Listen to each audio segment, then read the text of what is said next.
Estamos de volta com a Revista Justiça 944. Direito na tela. Hoje temos a participação do advogado, fundador do Instituto de Hermenêutica Jurídica, mestre em Direito Público, André Caran Trindade. Doutor André, seja bem-vindo, bom dia. Obrigado, Sérgio. Bom dia, ouvintes, à disposição. Doutor André Caran Trindade, está muito frio aí no sul do país? Já teve mais frio nos últimos dias, agora está só úmido, né? A gente deve estar aí com uns 12 graus. Faz parte, acostumado. Vamos lá então, doutor André Caran. Temos aqui uma informação que o senhor gosta muito de filmes, fazer análise jurídica dos filmes também, e começamos com as indicações. A primeira, até me corrija se eu pronunciar errado, é Germinal mesmo, o primeiro filme?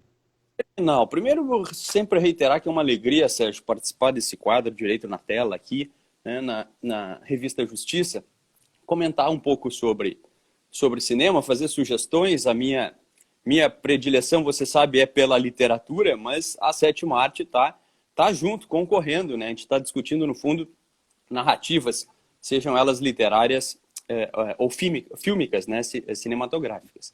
Nesse caso, para não escapar demais, eu comecei com o Germinal, que na origem é um dos grandes romances do século XIX, publicado no finalzinho, 1885, por Émile Zola, um dos grandes escritores franceses, que depois, em 1993, teve essa adaptação para o cinema, um daqueles filmes, né, longas de verdade, né, então são quase 3 horas de filme, uma produção francesa, com Gérard Depardieu, que é o francês que faz todos os franceses. Então, a primeira ideia que pode suscitar aqui é o que quer dizer Germinal, que título é esse, né? E a ideia do Germinal é simplesmente o primeiro mês da primavera no calendário da Revolução Francesa. Olha que coisa mais bonita isso, né? Sérgio ouvindo. O primeiro mês da primavera no calendário da Revolução Francesa. Ainda que você arranque os brotos, né, a transformação social sempre vai se dar, sempre tem essa esperança, restam as sementes, né? Então você está aqui num cenário do século XIX, né, depois da Revolução Francesa, né, em que você teve os ideais de liberdade, igualdade e fraternidade, você está entre as ondas da Revolução Industrial, então o pano de fundo é esse, né, de possíveis transformações sociais, mudança nas vidas das pessoas por melhores condições. O pano de fundo aqui é uma mina de carvão. Eu dei aula por muitos anos, Sérgio, na FEMARGS, aqui em Porto Alegre, que é a Escola da Magistratura do Trabalho, né? Fundação da Escola da Magistratura do Trabalho, e discuti bastante esse texto, que por vezes chegou a ser inclusive ter questões dissertativas de provas de concurso, fazendo essa análise, né, a sociedade, o direito do trabalho, as transformações sociais, o século XIX, como isso é o cenário para todas essas conquistas que depois se colocam na Constituição em uma legislação que se espalha por todo o mundo. O que nós temos aqui, o mais importante, eu acho, não quero dar spoiler, a primeira cena, seja do livro, seja do filme, Sérgio, é o recém-chegado a uma mina de carvão que se chama Etienne, tá demitido, procurando emprego, desempregado, e ele encontra um sujeito que, na mina, dos mais antigos, que se chama Boa Morte. Boa Morte tem 58 anos e trabalha nessa mina de carvão desde os 8 anos. Então ele tem 50 anos de trabalho.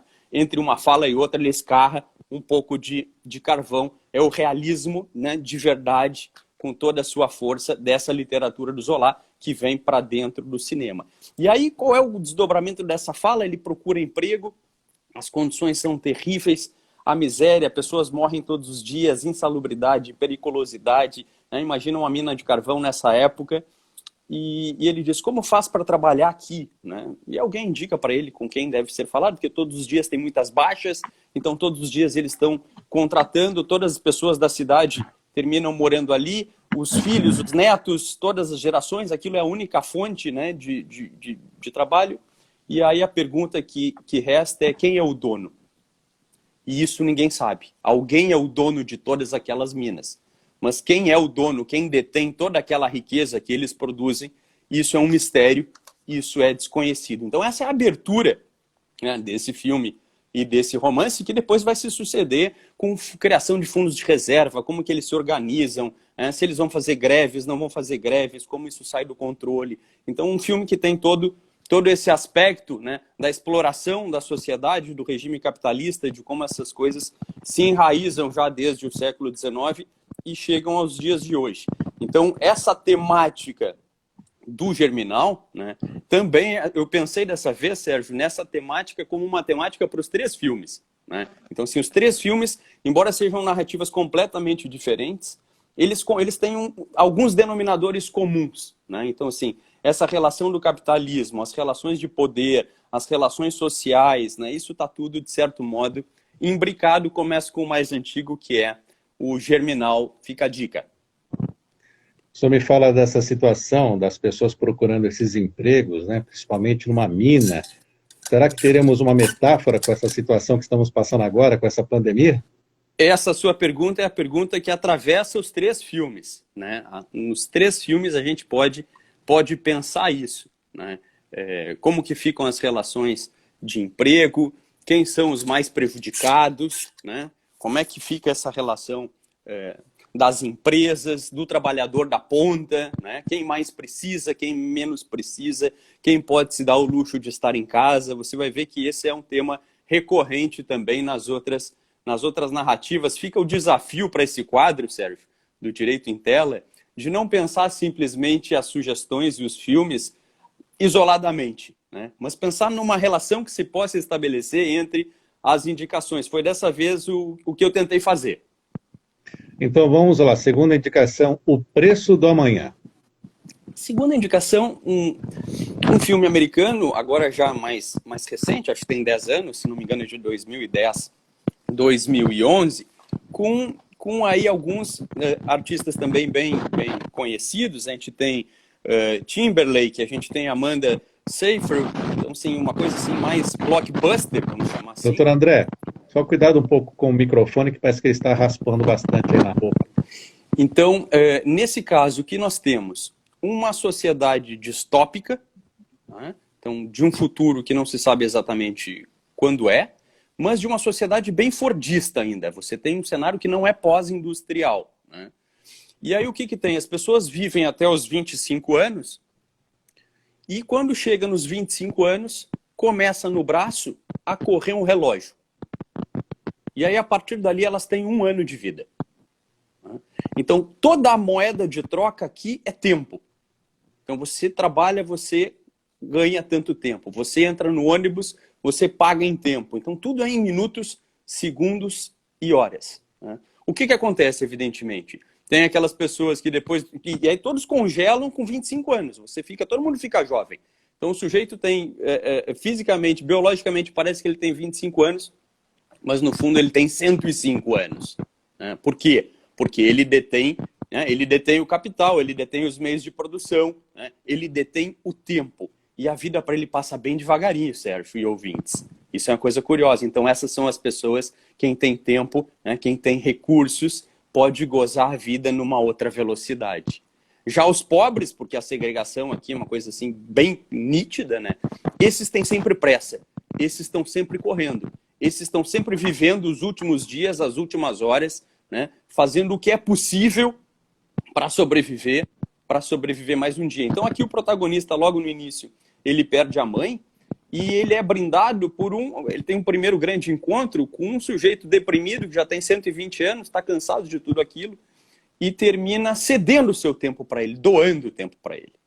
Então quando ele recebe 1 século de vida, ele diz: o que posso fazer agora para lutar contra o sistema? Esse é o caráter um pouco blockbuster do filme, né? Então esse é o primeiro grande encontro. O segundo grande encontro vai ter um romance. Ele se apaixona pela filha do dono de um grande banco, né? E aí vai começar uma espécie assim de Robin Hood, né? De como eles fazem para quebrar o sistema, tirar o tempo dos ricos e distribuir esse tempo para os pobres. Tem uma coisa que também remete a toda essa discussão que também está no primeiro filme, que é aquela ideia do Bertolt Brecht, né?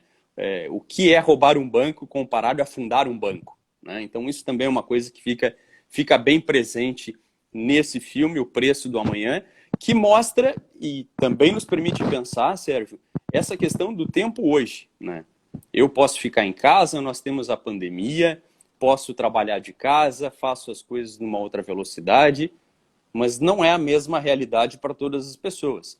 Tem aqueles que têm que acordar toda manhã, que têm que pegar o trem, que têm que se expor, né? Que são os funcionários públicos, os não funcionários públicos, aqueles que estão apostando, né, para que se prolongue a pandemia, aqueles que não podem mais com ela, né? O que fazer com o tempo livre, o que fazer com o tempo das crianças em casa, sem escola, né? Então aqui também tem uma outra relação que pode ser pensada nesse nível. Mas o problema do filme é o tempo como moeda de troca, uma coisa também bem atual.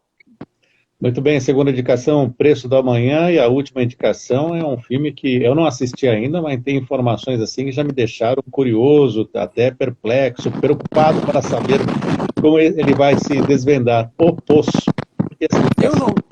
Eu não sei exatamente, quando ele foi lançado, é um filme recente, está disponível, eu imagino, no Netflix, não sei se é uma produção do Netflix. Curiosamente, esse é um filme espanhol, né?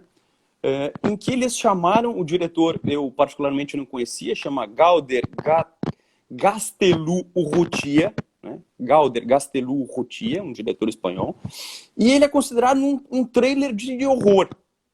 Mas eu, particularmente, embora não seja um grande especialista aqui, não sou nenhum especialista, né, em cinema, sou só um adorador, um fã, não considero um filme de horror. O que acontece, isso é bom fazer essa advertência, ele é, Sérgio, um soco no estômago, como a gente diz, né? Então, assim, o filme é um filme pesado, é um filme forte, em que o diretor disse que mais do que uma crítica social, esse é um filme para fazer uma autocrítica social, né? Uma reflexão dentro de cada um de nós. Um dos meus livros favoritos se chama A Pane, de um dramaturgo suíço que é o Friedrich Dürrenmatt.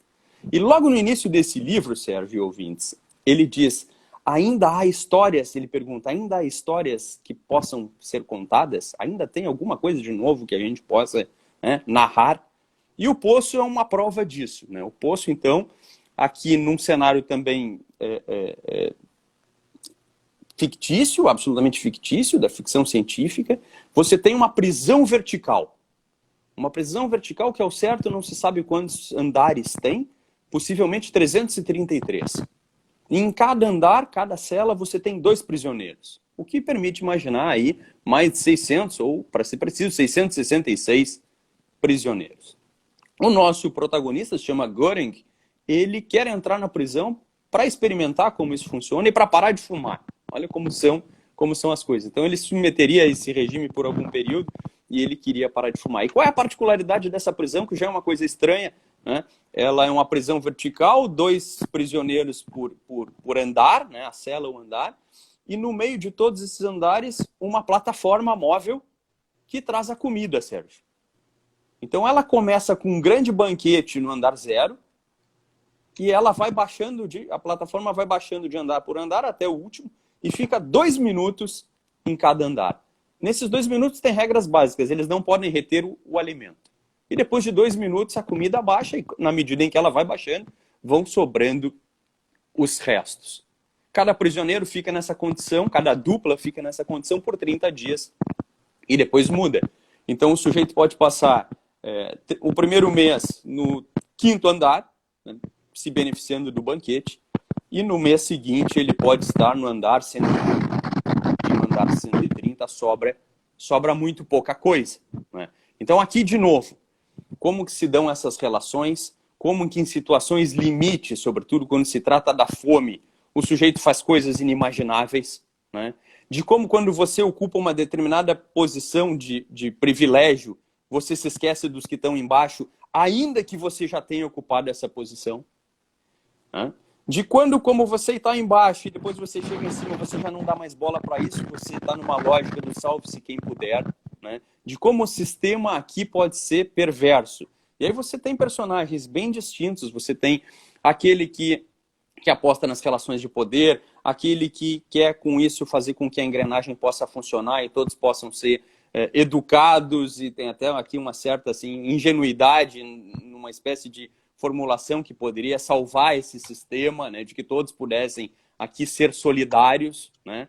e no fundo, de como esse processo de empatia, nesse caso, fracassa. As pessoas, em determinadas situações, não conseguem mesmo se colocar no lugar do outro. O mais interessante, essa é a leitura que eu queria avançar nesse filme, que esse sim me interessa em parar para estudar, talvez escrever alguma coisa, é que o único objeto que o nosso protagonista pode levar para dentro do poço o que ele escolhe levar é um livro. E esse livro, Sérgio, é Dom Quixote. Então, a leitura, a chave de leitura para o filme, do quanto quixotesco é isso, do quanto quixotesco é esse protagonista, de quanto quixotesca é a luta que ele vai fazer dentro do poço, né, para descobrir o que contém o poço, ou para denunciar a maneira como o poço espelha a nossa sociedade de hoje. Então, fazendo esse corte, a gente pode ver como esses 3 filmes, em alguma medida, têm elementos e denominadores comuns. Essa é a terceira e última dica.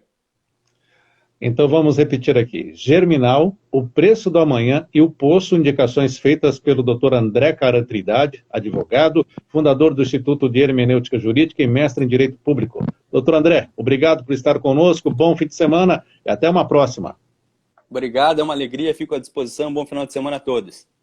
Muito obrigado. Agora em Brasília, 10 horas em ponto. Vamos para o intervalo.